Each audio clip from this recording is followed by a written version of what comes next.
तो बच्चों पिछले टर्म में हमने जो है वो 3 तरह के टेस्ट पढ़े थे, ट्राइएक्सियल टेस्ट पढ़े थे, जिसमें consolidated drained test, consolidated undrained test और अनकंसोलिडेटेड अनड्रेन टेस्ट, 3 तरह के टेस्ट हम लोगों ने पढ़े थे।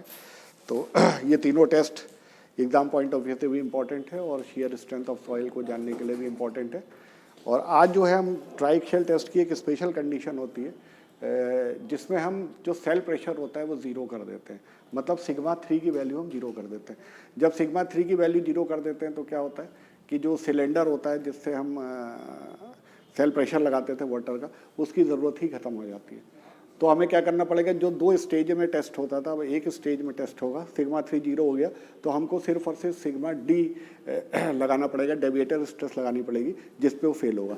तो इस टेस्ट का सबसे बड़ा फ़ायदा है कि बहुत सिंप्लीफाइड टेस्ट है, लेकिन डिसएडवांटेज भी है कि ये केवल सैचुरेटेड क्ले के लिए ही इस्तेमाल होता है। तो हर तरह की मृदा के लिए इस टेस्ट को नहीं यूज़ किया जा सकता, लेकिन यदि संतृप्त क्ले है तो आप इसको यूज़ कर सकते हैं। तो देखिए इस टेस्ट का जो सेटअप है बहुत सिंपल है। एक नीचे बेस बना हुआ है, यहाँ पे ये रॉड्स लगी हुई है लोहे की, और बीच में एक ये रॉड इस तरीके से लगी हुई है जिसके बीच में सैंपल है। ये 2 कोन्स हैं, इस 2 कोन्स के बीच में सॉइल सैंपल फिट है। तो ये कोन्स इसलिए लगाया गया है कि जो एंड का इफेक्ट है, एंड का जो फिक्सिटी इफेक्ट है वो कम हो सके। इसके ऊपर देखिए एक प्रोबिंग रिंग लगी हुई है और उसके ऊपर एक रॉड और है, और ये हैंडल लगा हुआ है इस रॉड पे। तो जैसे जैसे इस हैंडल को घुमाएंगे ये क्या होगा, ये प्रोबिंग रिंग कंप्रेस होगी और ये लोड नीचे को ट्रांसफ़र होगा। जैसे जैसे ये प्रोबिंग रिंग, ये रिंग होती है, ये जैसे जैसे कंप्रेस होगी वैसे वैसे क्या होगा, इस डायल गेज में रीडिंग आएगी। तो कितना लोड लगा रहे हैं हम डिवाइडेड बाई इसका एरिया, ये हमको स्ट्रेस मिल जाएगा जो स्ट्रेस होगी, ठीक है, वर्टिकल डायरेक्शन में। और ये एक स्ट्रेन गेज लगा हुआ है, जैसे जैसे इसकी लेंथ चेंज होगी वैसे वैसे क्या होगा कि हम इसकी चेंज इन लेंथ निकाल सकते हैं, तो हम स्ट्रेन भी निकाल सकते हैं। तो बेसिकली हम स्ट्रेन भी निकाल सकते हैं, चेंज इन लेंथ भी निकाल सकते हैं, और हम स्ट्रेस भी निकाल सकते हैं, लोड डिवाइडेड बाय एरिया।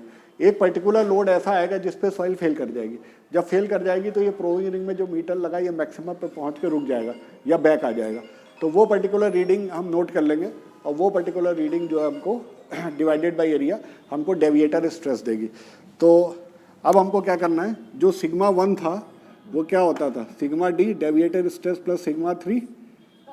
चूँकि सिग्मा 3 जीरो है इसलिए सिग्मा 1 का मान जो है वो सिग्मा डी के बराबर होगा, डेविएटर स्ट्रेस के बराबर होगा। डेविएटर मतलब वो स्ट्रेस जिस पे ये सैंपल फेल होगा, वो चीज़ हो जाएगी। अब क्या है, हम जानते हैं जो हमने एक इक्वेशन डेवलप किया था, sigma 1 is equal to sigma 3 tan square alpha plus 2c tan alpha. चूँकि सिग्मा 3 वैल्यू जीरो है, चूँकि सिग्मा 3 वैल्यू जीरो है तो ये पूरा टर्म जीरो हो जाएगा। तो सिग्मा 1 बराबर क्या हो जाएगा, sigma 1 will be equal to 2c tan alpha, और अल्फ़ा क्या होता है 45 प्लस 5/2, तो ये हो जाएगा 2c tan 45 प्लस 5/2। सैचुरेटेड क्या होती है, फॉर सैचुरेटेड क्ले, देखिए फॉर, ये एक्सपेरिमेंट किसके लिए हो रहा है, सैचुरेटेड क्ले के लिए हो रहा है।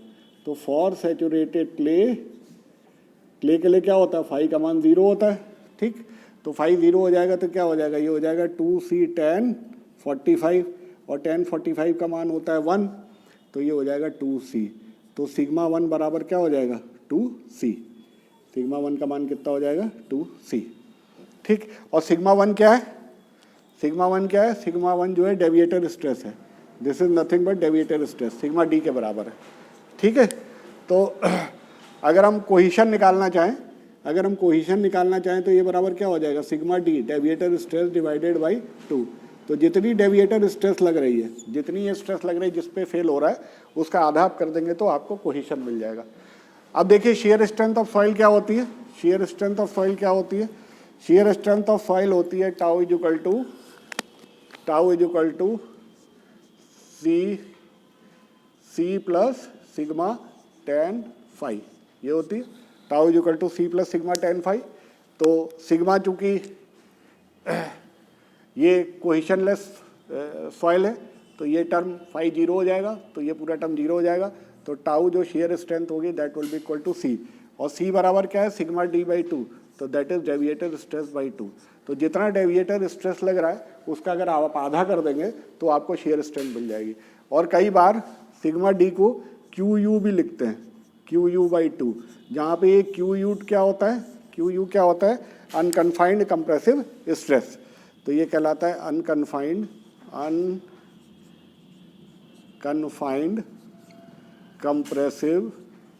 Compressive strength of soil. ठीक, तो जिस पर्टिकुलर स्ट्रेस पे ये सैंपल फेल हो जाएगा उसका आधा आप कर देंगे, वो आपको अनकन्फाइंड शियर स्ट्रेंथ का आधा वो आपको सॉइल की शियर स्ट्रेंथ मिल जाएगी। ठीक है, अब एक चीज़ और है कि देखिए, मान लीजिए कि थोड़ा सा एक करेक्शन है। मान लीजिए जो पहले एरिया है, यहाँ पे मैं मिटा दूँ, जगह बना दूँ, यहाँ पे जो मान लीजिए ये सैंपल है, ये इनिशियल लोड लगने से पहले सपोज कर लीजिए ये एरिया A1 है और ये लेंथ L1 है। ठीक, अब आपने लोड लगाया, लोड लगाओगे तो क्या होगा, लेंथ कम हो जाएगी और एरिया बढ़ जाएगा। तो मान लीजिए एरिया हो गया A2 और लेंथ कम हो गई, लेंथ मान लीजिए हो गई L1 minus delta L। Volume बराबर होगा दोनों केस में, 1 केस और 2 केस। 1 केस कब है, जब आपने लोडिंग नहीं लगाई। 2 केस कब है, जब आपने डेविएटर स्ट्रेस पे सैंपल को फेल किया। तो क्या हो जाएगा, वॉल्यूम बराबर होगा A1 L1 will be equal to A2 into L1 minus delta L। और यहाँ से आप A2 का मान निकाल लेंगे, तो A2 will be equal to, A2 यदि आप निकालेंगे तो ये हो जाएगा A1 L1 upon L1 minus delta L। L1 से डिवाइड कर दीजिए, ये हो गया A1 divided by 1 minus delta L upon L1। ये आपको A2 मिल जाएगा, एरिया एट फेलियर मिल जाएगा। तो जिस लोड में ये फेल होगा डिवाइडेड बाई ये एरिया, तो ये एरिया ओरिजिनल सैंपल की लेंथ आपको पता है, और जितना चेंज है लेंथ में ये आपको ये स्ट्रेन गेज बता देगा, इससे डेल्टा L मिल जाएगा, ये A2 आ जाएगा। वो डेविएटर लोड डिवाइडेड बाई एरिया कर देंगे, डेविएटर स्ट्रेस मिल जाएगी। ये जो सैंपल होता है इसमें जो लेंथ है, ये लेंथ हो जाएगी सैंपल की, यहाँ इसकी CG से इसकी CG तक देखेंगे तो ये सैंपल की लेंथ हो गई, और ये इसका डायमीटर हो गया। तो लेंथ टू डायमीटर का रेशियो इस पर्टिकुलर एक्सपेरिमेंट में 2.5 तक रखा जाता है। अब देखिए एक चीज़ और इंटरेस्टिंग है कि जब हम अल्फ़ा की वैल्यू देखेंगे तो अल्फ़ा कितना हो गया हमारा, अल्फ़ा इज़ 45 डिग्री। अल्फ़ा कितना है, 45 डिग्री है, 45 डिग्री है। इसका मतलब क्या है कि ये जो फेल होना चाहिए सैंपल, ये यहाँ से 45 डिग्री पे होना चाहिए। तो ये सैंपल आपका फेल यहाँ से 45 डिग्री पे होना चाहिए। लेकिन वास्तव पे जो है for practical purpose, in practice लिख लीजिए, इन प्रैक्टिस, ठीक, alpha is slightly greater than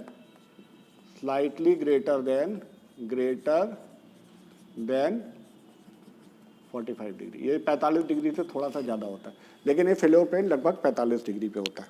ठीक है, एक चीज़ और यहाँ पे डिस्कशन कर लें, अब इसको मैं मिटा दे रहा हूँ।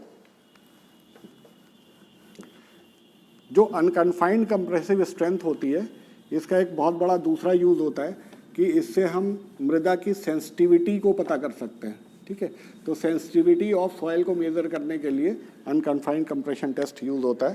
तो सेंसिटिविटी ऑफ सॉइल देखिए क्या होती है। सेंसिटिविटी, ये आपके कंपटीशन में पूछा जा सकता है, सेंसिटिविटी ऑफ सॉइल, ये होगा unconfined strength, unconfined strength of undisturbed sample. Undisturbed sample क्या हुआ, वो सैंपल जो डिस्टर्ब नहीं किया गया। हमने सैंपलर की मदद से जिस जगह शेयर स्ट्रेंथ निकालनी है वहाँ से हमने क्या किया, उस सैंपल को निकाल लिया बिना डिस्टर्ब किए, डिवाइडेड बाई अनकन्फाइंड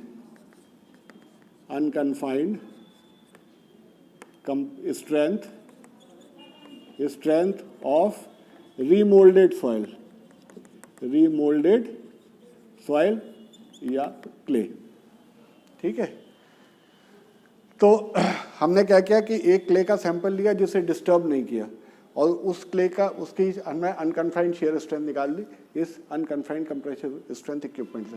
दूसरे केस में क्या किया, उसी मिट्टी को हमने फिर से गूंद दिया और रिमोल्ड कर दिया, और रिमोल्ड करके फिर हमने स्ट्रेंथ निकाली।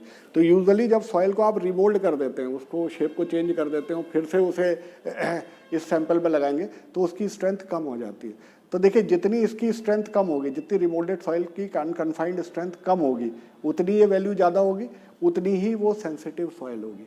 तो सेंसिटिविटी का मतलब ये हुआ कि सॉइल को रिमोल्ड करने पर उसकी अगर कन्फाइंड स्ट्रेंथ कम हो जाती है तो वो सॉइल सेंसिटिव होती है। जितनी ज़्यादा कम हो जाएगी वो स्ट्रेंथ, उतनी ही वो ज़्यादा सेंसिटिव सॉइल हो जाएगी। ठीक है, तो सेंसिटिविटी ऑफ सॉइल भी इस पर्टिकुलर एग्जांपल में आप समझ सकते हैं। अगला टेस्ट जो है वो वेन शियर टेस्ट कहलाता है। यहाँ लिखना छूट गया।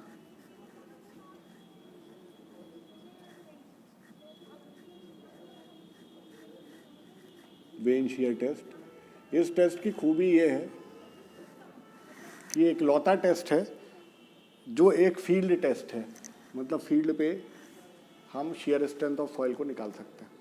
तो वेन शियर टेस्ट का सबसे इंपॉर्टेंस यही है कि फील्ड में अगर हमको शियर स्ट्रेंथ निकालनी तो बहुत क्विक शियर स्ट्रेंथ हम निकाल सकते हैं।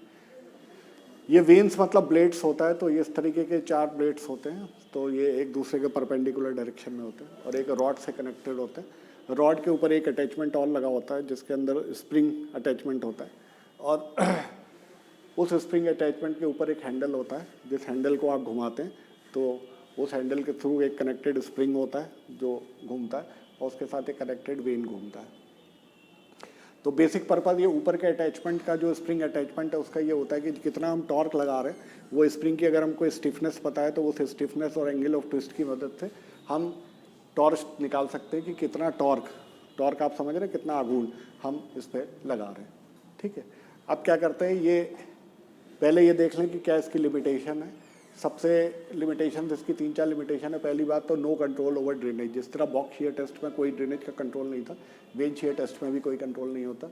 No facility to measure the pore pressure. जब ड्रेनेज का कंट्रोल नहीं है तो पोर प्रेशर नापने का भी कोई तरीका नहीं होता। और सूटेबल फॉर सैचुरेटेड सॉइल, तो ये जो है सैचुरेटेड सॉइल के नापने के लिए सूटेबल होता है। और अनड्रेन्ड शियर स्ट्रेंथ, क्योंकि पानी जल्दी निकल नहीं पाता तो अनड्रेन्ड शियर स्ट्रेंथ हमको मिलेगी, तो सॉइल के अनड्रेन्ड शियर स्ट्रेंथ निकालने के लिए यूज़फुल होता है। जो वेन्स हैं इसका, अगर हम दोनों वेन्स हैं तो दोनों वेन्स इस तरह से क्रॉस हैं, ये पूरा एक डायमीटर हम इसको डी कहते हैं, और जो हाइट है वेन की ये एच कहते हैं। केस 2 तरीके से परफॉर्म किया जाता है, एक होता है 2 वे शेयरिंग, एक होता है 1 वे शेयरिंग। तो केस 1 हम देख रहे हैं जहाँ पे 2 वे शेयरिंग है। 2 वे शेयरिंग मतलब ये होता है कि इस वेन को हम इस डेप्थ तक सॉइल में इमर्स कर देते हैं, ये वेन को इस डेप्थ तक सॉइल में इमर्स कर देते हैं कि टॉप पोर्शन और बॉटम पोर्शन दोनों मृदा के अंदर होते हैं। ये कहलाती है 2 वे शेयरिंग। तो शेयरिंग जब हम घुमाते हैं तो क्या होता है, सॉइल जो फेल होती है, जो शेयर करती है, वो इन वेन्स के कारण भी करती है इस सिलेंडर में, और टॉप और बॉटम ये भी सॉइल होती है तो ये भी शेयर होती है। तो मतलब जो सॉइल का शेयर कंट्रीब्यूशन होता है वो साइड में भी होता है पूरा कर्व में, और टॉप और बॉटम दोनों में होता है। ये 2 वे शेयरिंग कहलाती है। 1 वे शेयरिंग को थोड़ी देर में देखते हैं, पहले 2 वे शेयरिंग समझ लेते हैं। अब जो हम इस हैंडल से जो टॉर्क लगाते हैं वो एक रेट पे बहुत तेज़ी से नहीं घुमाते हैं, 6 डिग्री पर मिनट ये स्पीड ऑफ रोटेशन होता है जिससे हम इसको घुमाते हैं। स्प्रिंग का स्टिफनेस कांस्टेंट या टॉर्शनल स्टिफनेस हमको पता होती है, कितना एंगल ऑफ ट्विस्ट है, कितना हमने घुमाया ये मिल जाता है, हमको स्केल होता है उसमें मिल जाता है। तो आपको किसी भी मोमेंट पे कितना टॉर्क लगा रहे हैं आप ये मिल जाएगा। अब जब आप घुमाना शुरू करेंगे तो सॉइल की एक स्ट्रेंथ होगी, एक स्ट्रेंथ के बाद क्या होगा, सॉइल एकदम फ्री मूव करने लगेगी।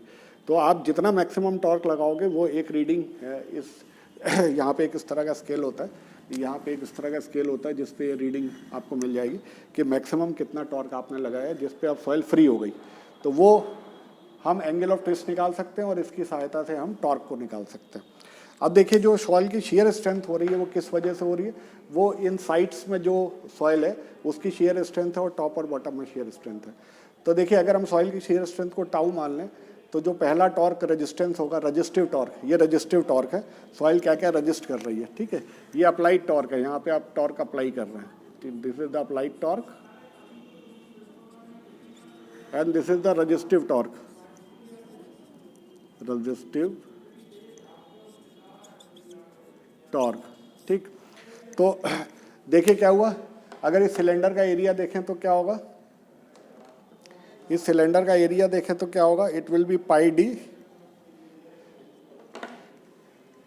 अगर हम कहें तो 2 ये पाई डी होगा, तो ये देखिए क्या होगा, ये होगा पाई डी एच, ठीक है। पाई डी हो गई पेरीमीटर सिलेंडर की इंटू एच हाइट, ये हो गया सरफेस का एरिया, और मल्टीप्लाइड बाई, अगर शेयर स्ट्रेंथ से मल्टीप्लाई करेंगे तो क्या होगा, ये टोटल फोर्स हो जाएगा, रजिस्टिव फोर्स हो जाएगा। रजिस्टिव फोर्स को अगर d/2, ठीक है, ये पूरा फोर्स रजिस्टिव लग रहा है शेयर स्ट्रेंथ का चारों तरफ से, और मल्टीप्लाइड बाई d/2 अगर सेंटर के अबाउट आघूर्ण ले लेंगे तो ये हमको टोटल टॉर्क, रजिस्टिव टॉर्क मिल जाएगा कि साइड की वजह से, ठीक है, इस वेन शेयर की साइड की वजह से जो मृदा रजिस्ट करेगी वो कितना टॉर्क को रजिस्ट करेगी। तो पाई डी हो गया सरफेस एरिया सिलेंडर का इंटू d/2, वो दूरी हो गई सेंटर से, इन दोनों को मल्टीप्लाई कर देंगे तो ये आ जाएगा पाई डी स्क्वायर एच टाउ/2। ये हो जाएगा हमारा टोटल टॉर्क जो मृदा रजिस्ट करेगी because of the surface, cylindrical surface. अब टॉप और बॉटम में देखिए, टॉप और बॉटम में अगर मैं कोई एक छोटा सा पार्ट ले लूँ, ठीक है, आर दूरी पे अगर मैं एक स्ट्रिप मान लूँ जिसकी लेंथ, जिसकी थिकनेस dr है, तो इस स्ट्रिप की टोटल एरिया कितना हो जाएगा, 2πr मैं इसकी पेरीमीटर ले सकता हूँ इंटू dr। इसकी अगर इसको मैं ओपन कर दूँ इसको काट के सीधा कर दूँ तो इसकी लेंथ कितनी हो जाएगी, 2πr हो जाएगी, इसकी थिकनेस है dr, तो 2πr इंटू dr, ये हो गया टोटल एरिया। इस एरिया को देखिए 2πr इंटू dr, इसको अगर मैं शेयर स्ट्रेंथ से मल्टीप्लाई कर दूँ सॉइल की तो क्या हो जाएगा, ये टोटल शेयर फोर्स हो जाएगा जो मृदा रजिस्ट करेगी टॉप पे, ठीक है, या बॉटम पे, इंटू r। r क्या है, ये डिस्टेंस है, ठीक है, इसको, ये डिस्टेंस है r। अगर इसको r से यहाँ से मल्टीप्लाई कर दें तो इतने एरिया में देखिए 2πr into dr into tau, ये शेयर फोर्स हो गया, मल्टीप्लाइड बाई दिस r, ये टोटल टॉर्क हो गया जो सॉइल रजिस्ट करेगी कहाँ पे, टॉप पे या बॉटम पे, ठीक है, और मल्टीप्लाइड बाई dr, तो ये टोटल जो है टॉर्क हो गया, मल्टीप्लाइड बाई 2 क्यों कर रहे हैं, क्योंकि ये 2 वे शेयरिंग है, ऊपर भी शेयरिंग हो रही है और नीचे भी शेयरिंग हो रही है। अब देखिए इसको इंटीग्रेट करना है तो ये हो गया 2πr² dr, 0 से d/2 के बीच में इंटीग्रेट कर दिया क्योंकि डायमीटर ऑफ वेन d है, तो इसको आप सॉल्व कर लेंगे। ये जो 2 है, ये 2 ये बता रहा है कि ऊपर भी शेयरिंग हो रही है और नीचे भी शेयरिंग हो रही है, ऊपर और नीचे दोनों शेयरिंग हो रही है। तो आप इसको यदि सॉल्व करोगे तो ये आपका आ जाएगा πd3/6। अब ये टोटल टॉर्क जो रजिस्टिव हुआ, जो टोटल टॉर्क रजिस्ट होगा वो T1 + T2 के बराबर होगा। जो टोटल टॉर्क रजिस्ट होगा that will be equal to T1 + T2। This is the total torque resisted. ये कितना हो जाएगा, ये हो जाएगा πd² h टाउ/2 प्लस πd3/6, ठीक है। अब अगर हम πd²/2 कॉमन ले लें, πd²/2 कॉमन ले लें या πd² ही कॉमन ले लें तो ये हो जाएगा h/2 प्लस d² कॉमन लिया d/6 और इंटू टाउ f या टाउ, ठीक है, शेयर स्ट्रेंथ ऑफ सॉइल। तो ये हो गया πd² कॉमन ले लिया, h/2 प्लस d² कॉमन लिया तो ये हो गया d/6 इंटू टाउ, ठीक है। अब मैं इसको ऊपर लिख दे रहा हूँ, इसको मिटा दे रहा हूँ।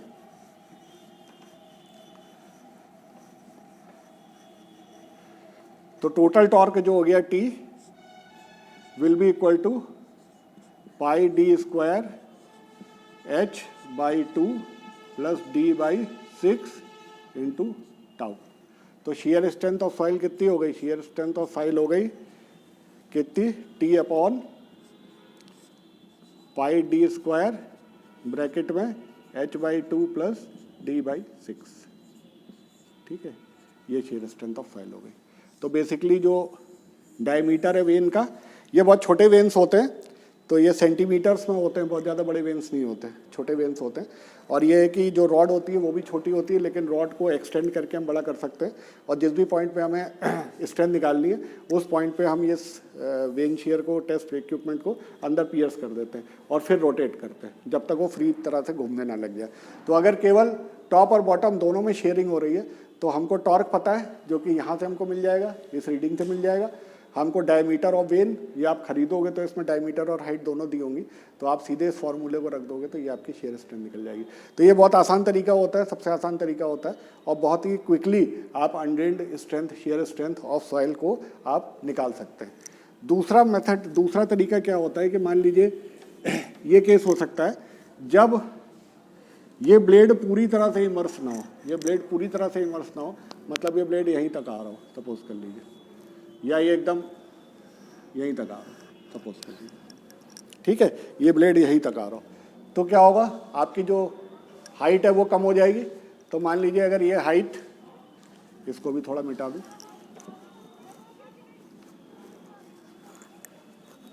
तो देखिए थोड़ा सा फॉर्मूले में संशोधन हो जाएगा।